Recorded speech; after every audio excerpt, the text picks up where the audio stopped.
Hey there. Hold on. Now I got to get rid of this.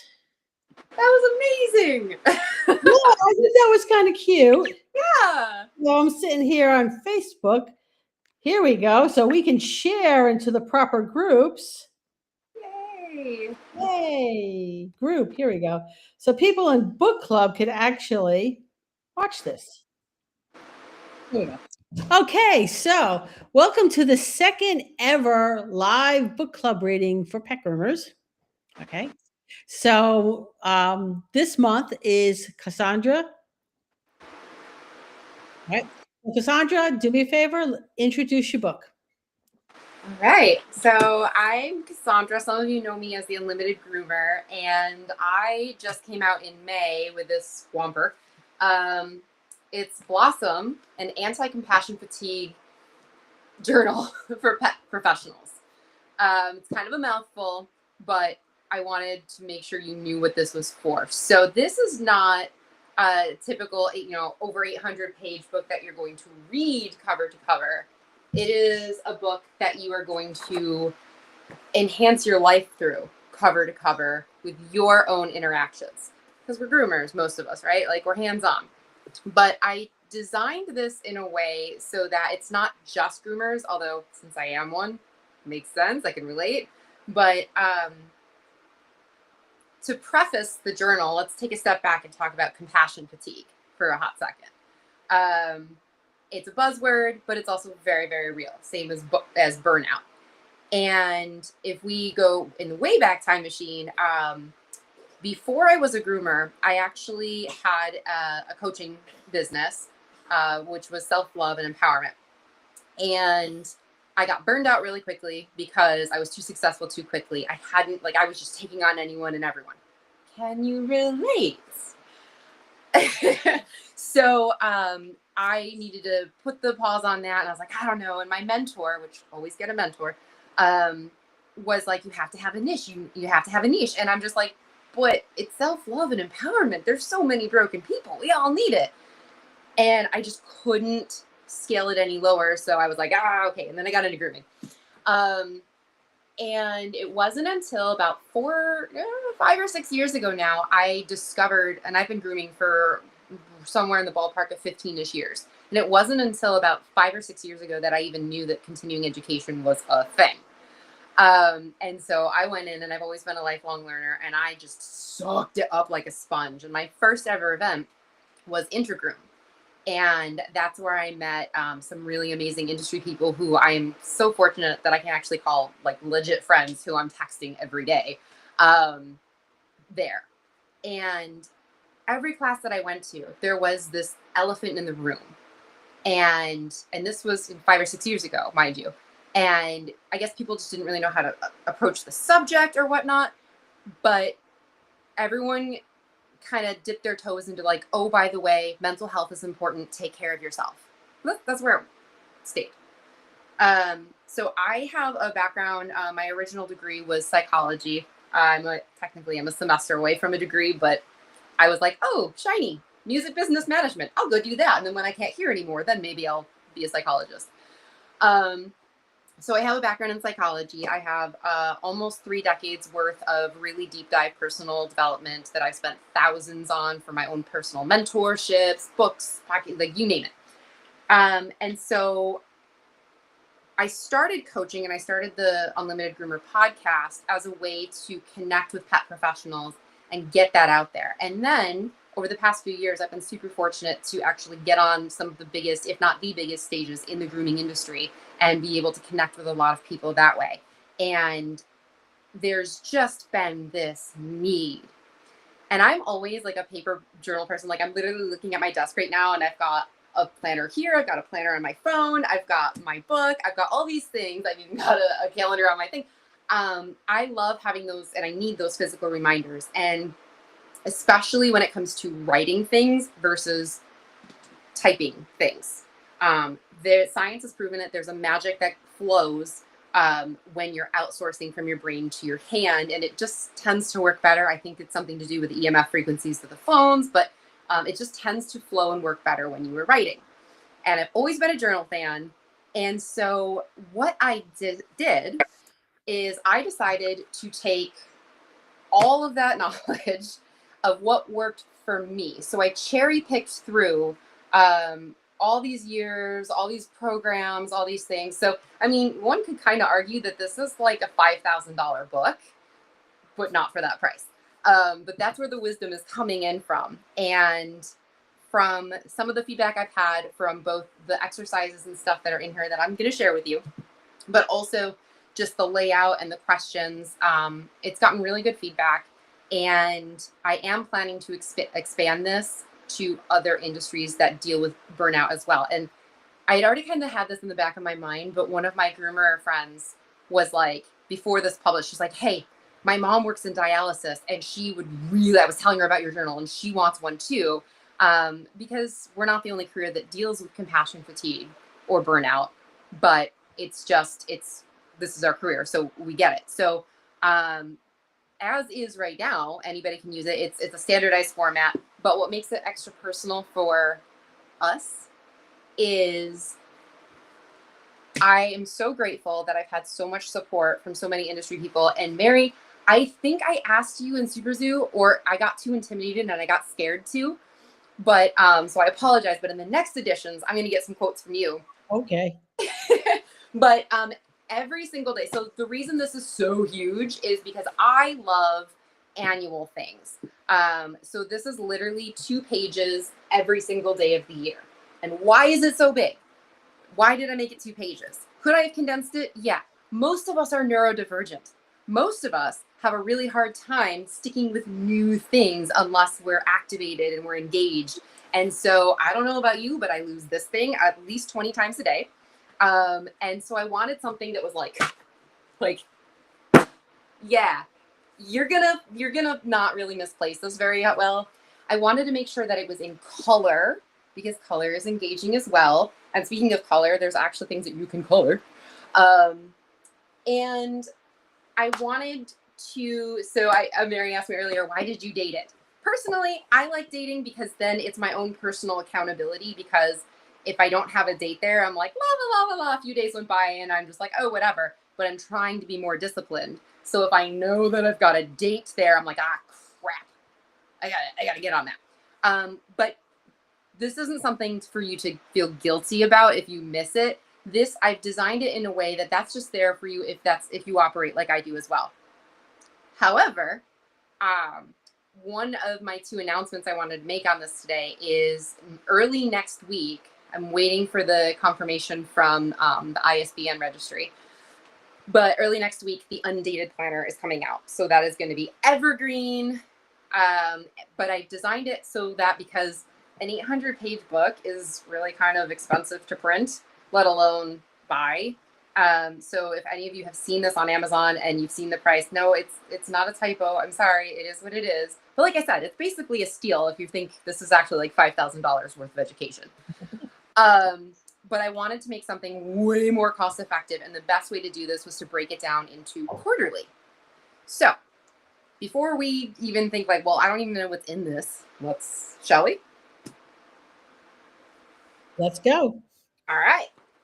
So when you first open it, I've got my acknowledgments and stuff, and I've got a letter to the pet professionals, and I would like to start by reading that to all of you. Dear Pet Pro, first, has anyone told you yet today that you are amazing? Well, you are. As a fellow pet professional, I understand the passion you have, the hours and years you've spent educating yourself, the skills you've been honing, the joys, the tears, the pain, and the emotional fatigue that comes along with working in a heart-based career. Whether you're a groomer and or a business owner like me, a veterinarian, veterinary technician, trainer, sitter, a rescue worker, or something in this wheelhouse, we all have one thing in common: a love of all the animals we work with. Many times we understand them better than their parents do, and often we find ourselves advocating on their behalf. And that takes a toll on us mentally and emotionally. Burnout and compassion fatigue are very real and very big problems within our industry. You see, I also understand how you second guess and over criticize yourself, but you showed up, you prioritized the animal's welfare, you acted with integrity, and you did your best. That makes you amazing, and I know you don't hear it or tell yourself that nearly enough. So I wanted to create a special outlet to help make our days a little bit easier. I've always been a big fan of journaling and have tried many different kinds, so this is my unique culmination of what works for me. It is designed to help boost you in whatever way you need in the moment, as well as to help empower you to make the changes unique to you to help you take better care of yourself so you can continue to show up for others as well as your own life. Sidebar, you can't pour from an empty cup. With consistent daily use, you will begin to build confidence, notice patterns, set, track, and achieve goals, and so much more, helping to reduce burnout and compassion fatigue while elevating and sustaining your career. It's also packed full of additional tools and techniques that you can learn to use as needed without your journal nearby, because you don't really want to transport this thing. Feel free to use this in whatever way serves you best. You can do all of the sections or just one or two as needed. You can use each page once a day, once a week, or even once per pass, especially with the undated version. Because we all have those clients where you kind of need a few pages. A more detailed explanation behind each of the prompts are in this journal and the pages to follow. If you would like more, I invite you to join Groomers Grove. This is the second announcement. A unique virtual congregation where you can get inspiration, support, and gain community, specifically created for pet professionals of all kinds. And then I've got a link there where you can learn more about that. Life can be hard. Times can be challenging and sometimes difficult to navigate. It is my sincere hope that this journal helps you find your center, brightens your day, and helps you regain the confidence to show up as the VIPP, very important pet pro, that you are. The world needs more compassionate people like you. It's a strength. From my heart to yours, I now present you with Blossom, an anti-compassion fatigue journal for pet professionals to help you maintain and regain your strength when you need that extra support for yourself. Love me. Okay. So, it's 800 pages, but how much of the book is actual reading? This is the writing part. We're talking about maybe all of 2025. Okay. So let's start off. Tell me about those 25 pages. Well, the very next page goes into a quick true story that has been passed down in the entrepreneurial world regarding basically having a message of keep going. You never know when you're going to strike gold. Then there's explanations that go into detail about every single exercise in the journal. So it explains more in depth how to use each one. And I wanted to do that because often we get journals where we're just like, oh, here's a question and I answer it. But there's actually a bit of science to a lot of the questions that I ask, especially is the way I formatted them in the order that I formatted them in. So even though it's like, hey, if you just want to go and do your thing, do your thing, like no judgment. But if you want to get the most out of it, here's really, and then it's just a deep dive into not only how to use them, but the science behind these questions, as well as the whys and what I'm hoping you'll get. Some of them say what I'm hoping you'll get out of the questions. Then there is, in the very end, I actually wrote a poem and I wanted to have it published and I thought it was inspirational. And I'm very happy to read that as well if you like. Yes, please read that. Okay. I am a lighthouse. 2 words, lighthouse. I am a rock, standing strong. My roots are grounded in the loving, nourishing earth. You may lean on me when you cannot stand yourself. I am a light, shining bright. I burn with a fire inside, a desire to serve and guide you along your journey. I spread my light from within to allow sight to those who cannot see. Emotions come and go with the tide, cleansing as it may be, harsh. I have been nicked and weathered by many passing storms, and still I stand, tall and grounded, reaching high into the air, on and on, upwards to the heavens, energizing all who dare to stretch their imagination and ascend with me. I am a seeker. I look into the ether, soul searching for wisdom and truth beyond measure. I am my purpose, and my purpose is me.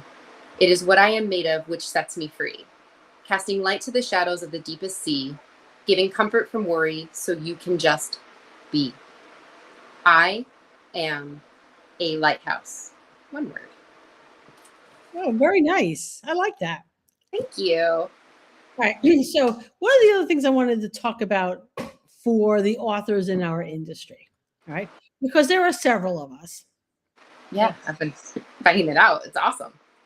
So, um, actually putting a book together, tell me more about the process of writing your book. Hmm. So this was unique because it's a low content book, is what they call it when you're doing journals and stuff. I've grown up as a writer. I wrote many little books when I was a kid, and eventually wanted to actually write. So the process for this would be a little bit different, um, especially because I had a lot of it in my head, and I mostly used Canva, which I didn't realize is not the ideal medium to have a book published from, because there is no formatting for a book on there. Yeah. You're speaking to somebody who did probably 3 books on Canva. Hmm. Um, Those margins, man, those are a pain in the the butt. margins are wicked. Yeah. So there was some formatting issues that had to be addressed. That's part of why this was so delayed. We talked a little bit earlier, but I had this pretty much like almost done last November, and I was hoping to get it out for Black Friday, but that wasn't going to work. I went through a very, very traumatic breakup where I ended up having to buy a second house of my own, which would be my first on my own, and obviously I wasn't prepared for that. Like, on top of the emotional warfare, and it was super, super hard. And yet this was the time I was like, I'm finishing this book, and I had it ready to go, and then I found out that I had to reformat every single page individually because I have a different quote every single day, and Canva didn't have the ability to be like, hey, do this but on all of them. And I also learned that Canva has a 500-page limit if you're having a document, Yep. but they will stop working properly around 200, Yep. 230. Yeah. Even Yeah. though it says you can have 500, it gets to that and you're like, oh my God, it took me 10 minutes to scroll once. Like, so yeah. Yeah. So the best way to get around that, none of my books, I never had to reach the limit on it, which was good. But yeah, it's not the best. I mean, honestly, if you're gonna do a book, do it in some sort of Word document. Yeah. Yeah. And I do have, what's up? That's advice to future writers. Oh, Do 100%. it in, yeah, do it in a Word, some form of Word document. Absolutely. And I have a couple other versions of this coming out, so I'm just going to stick with Canva because that's copy and paste. But I also have a couple other books that are forthcoming children's books. Yeah, I'm not going to play the Canva game on that one. All right. So, and then going to publish your book. All right. So that it's funny. So I used to work in the music industry before um, grooming and all of that. So, and I actually used to work in copyright there. So I was like, all right, this should be fine. Well, I didn't have any money to put into this. So, and being my first one, I just wanted to kind of throw it out there. So I was like, okay, it's published through Amazon. And that's actually not bad. And I have looked comparatively at what the cost would be for printing this exact thing in other printers. And it was pretty much on ballpark. The challenge is that kind of similar, not so much in modern days, but back in like the early 90s and before in the music industry, you didn't get a record deal unless you had a manager and all that kind of stuff. It's kind of the same thing. Like, I would love to be published by Hay House, but you either have to pay to go through their program and then you get like a discount. I'm paying, and I don't like that pay to play stuff. Um, or you have to have a literary agent represent you to do that. And I called around and I have a few friends and I asked some questions, and it wasn't going as quickly as I wanted it to. So now that I have self-published this on Amazon, which honestly, once I figured out the margins, it was pretty easy. My only complaint about that was I had created the barcode. So you have to go in to like Bowker, and you have to purchase your ISBN, which is your unique book identifier number. And you can also purchase barcodes, which just makes it easier for when they go into retail. So I had all that, and I had put, because I knew I wanted to sell this for $44.99. So I put that in the barcode. Amazon doesn't tell you what, like the very last thing before you hit the button to submit is price. And here's the minimum we can charge. I was so crestfallen when I got there, and it was like, to break even and you make 8 cents, you gotta sell this for $101. I was like, oh, what? So that's another reason why I came out with the Undated in a quarterly fashion. So it's just enough to gain traction, but also short enough so that you still have all the perks of the size, the color, all the things, and a fraction of the price. But sadly, because I'm waiting on my ISBN to be connected, I can't tell you what that price is just yet because I got to get to that step. So I really didn't love that. All right, but there's lots of options. My first book, and I'm not even going to tell you the name of the book because I'm hoping it just like fades to obscurity. Okay, I actually have 2 early books, and if you could find the names and the titles of the book, I'll give you a gold star because I am not promoting them in any way, shape, or form. But there wasn't for self-publishing. There wasn't a ton of options available. Basically, what that option was is that it was basically pay to play. So you found the self-publisher, and you had to order like 500 of your own books. Oh my gosh, yeah. And then you just sold them. I mean, so yes, I did not lose any money on them. I made some money selling those books. Not a lot, but I didn't lose any money. Enough to learn your lessons. There's a learning curve to everything. There's lots of options. So if anybody who is thinking about writing a book, and the options change all the time, it literally gets easier and easier and easier every year that goes by. I too would like to find a literary agent for not the books that I've written because they're all trade publications. I don't care about that, but I want a novel. I really want a literary agent for that. Yeah. It's kind of crazy, like how to figure out how to find them because it like they're not just like, hey, like I'm a manager for a band and I like the way you sound. Like they're not doing that. Yeah. But that's not to discourage anyone. Self-publishing is really easy. And what I really liked about going through Amazon, not to keep promoting Amazon because Lord knows I don't love Jeff Bezos, but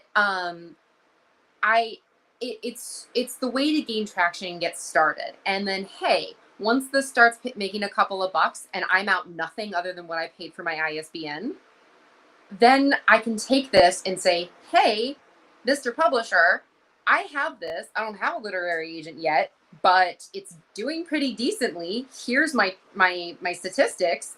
Would you republish this? Yep. You do have to go through and repurchase an ISBN because it's a second edition, basically. But that is going to be, honestly, that's probably what I'm going to do for the children's book, too, is I'm probably going to just go the same route and then take it. And funny enough, with publishing, so I'm single now, and I've dipped my toes into the dating pool a little bit and very quickly took them out. But I actually was chatting with a gentleman, and he started a publishing business like a year ago. And I was like, huh, okay, maybe I'll go out on a date with you just to see. I have not, but people are getting into it. And, like you said, like there's more and more ways, every time you turn around. So don't get disheartened. Keep putting, as my grandfather would always say, and it's one of the quotes in here. Oh, actually, no, I don't think that quote is in here. Just keep putting one foot in front of the other.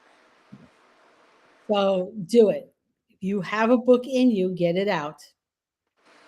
And that is such a key thing. I actually just said this to somebody online the other day, I think. You have something to say. Half the time, the people closest to us, they don't listen, right? Like you keep telling somebody, like your significant other, the same thing over and over and over, and it takes a different voice to say the exact same thing. Oh, that's what it was. I joined this book group, a local book group in Buffalo, and this person was asking, I'm not really feeling this book, but it's got a lot of, great reviews. I'm torn. Do I like push through it or not? So yes, this is on the reading side, but this is also for authors. Everyone has a different spin on things. Everyone has a different personal backstory, especially if you're writing nonfiction, but or even fiction. There's like a million different versions of The Handmaid's Tale or whatever, but like there's always something unique that author put into it that someone else might not resonate with something else, but then they read yours and they're like, oh, there it is. So you never know. Like I love saying like the universe has eyes and ears. You never know who's watching or listening. So your voice matters. And if it lights you up or if it's this thing that just won't go away, do it. Yeah. All right. So you also have the new cover for your book, correct? I do. And it's pretty. Screen share. It's basically the same cover as this, but just a little more like groomer, fun, sparkly, friendly. I gotta find it. Oh no. Well, it's on my desktop, so let's try another way of putting it up. Okay. Screen share, maybe. Let's see. Select the tab, window, entire screen. Oh my. This got to be another way. All right, keep talking about your book while you figure out how to. No worries. At least you have that ability. I'm on an iPad, so I can't. So Mary's got the burden. While you're doing that, I'll just kind of pick a couple of things that you would see on the day-to-day. So it's going to start with the date and the undated. It's the same exact format, just no date. And it's going to start with a quote. So let's get a groomer here. Yeah, well, this is one of my quotes, so why not? When you hold yourself to a higher standard, the world will rise to meet you.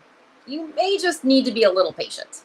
And it always says who says the quote, and then what they're about, like where you would know them. So the idea is some of the people are no longer living. They're like ancient Greek philosophers, but then some of them are very active and live on social media. So I encourage you to go find. Yay, there it is. It's so pretty. Okay, let's get it full screen so everyone take a really good look. Yeah. So this is the cover of the new book. Mm-hmm. And it's coming out early next week. I'm just waiting. Actually, as soon as we get off, I'm going to check and make sure the ISBN is attached. And as long as it is, sending off to Amazon. It takes about 72 hours, business hours, for it to be published. And then as soon as it is, I will have you guys get the link for that. Right. And so, all right, to purchase the book. Yeah. Okay. So this will be available on Amazon. Is this book available anyplace else? No, that is actually my next step. Is I am planning to reach out to a few retailers. Just got to know what all my numbers are first before I approach them with that. But one of the I won't name names because we still have to have a conversation. But there is an award-winning pet store, virtual pet store that everybody I know purchases from, myself included.